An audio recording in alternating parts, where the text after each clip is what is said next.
Assalamualaikum warahmatullahi wabarakatuh. Salam sejahtera untuk kita semua.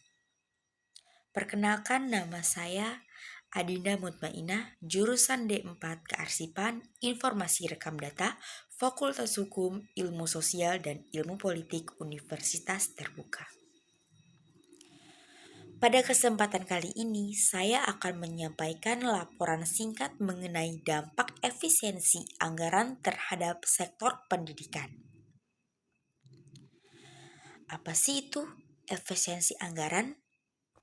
Efisiensi anggaran berarti pengeluaran keuangan negara yang dikelola dengan lebih ketat dengan tujuan mengurangi pemborosan dan memaksimalkan manfaat, yang bagaimana dampaknya jika hal ini diterapkan di sektor yang krusial seperti pendidikan.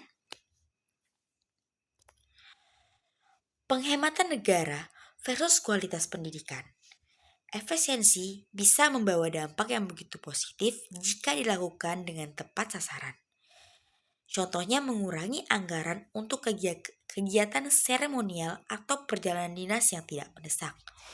Namun, jika pemangkasan menyentuh aspek inti pendidikan seperti pengurangan jumlah guru, minimnya dana operasional sekolah, pemotongan beasiswa, maka kualitas pendidikan bisa begitu terancam.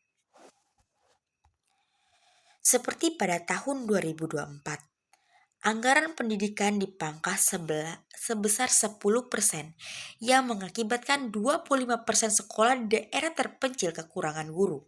Program pelatihan guru begitu dihentikan, maka beasiswa untuk siswa kurang mampu menurun begitu gratis. Yang berdampak, akses pendidikan semakin tidak merata.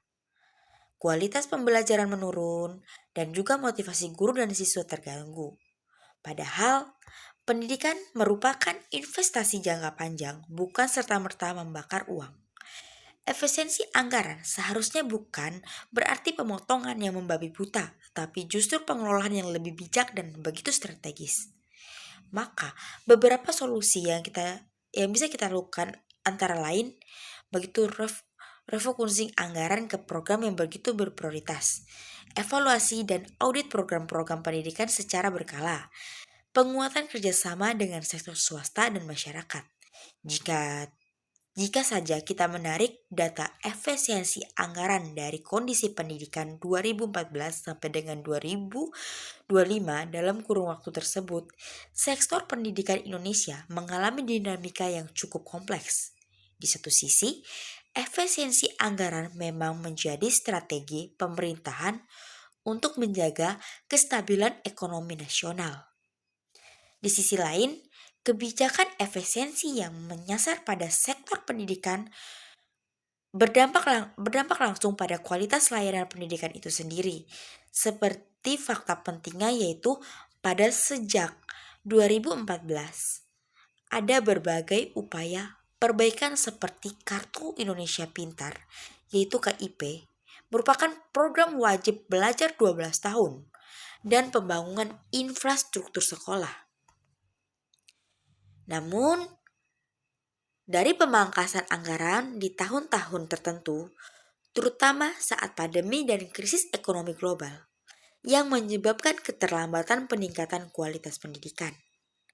Hingga 2025, meskipun akses pendidikan semakin begitu meluas secara kuantitas, tantangan dalam kualitas, pemerataan guru, fasilitas, dan digitalisasi masih begitu signifikan, yang menyimpulkan pada akhirnya secara keseluruhan pendidikan Indonesia dari 2014 hingga 2025 mengalami kemajuan dalam aspek akses, tetapi bahkan bisa memburuk dalam aspek kualitas, yang mengakibatkan tekanan efisiensi anggaran yang tidak tepat sasaran.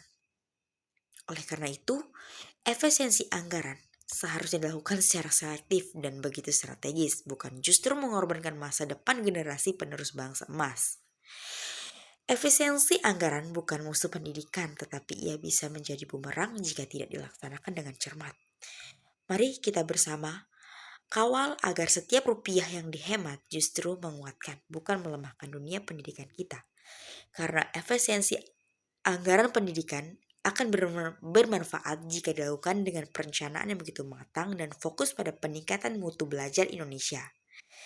Jika belajar dari Cina dalam hal investasi dan strategi sistematik, tetapi juga dari negara-negara seperti Finlandia dan Singapura, dapat aspek humanis, pemberatan, dan kualitas pendidikan.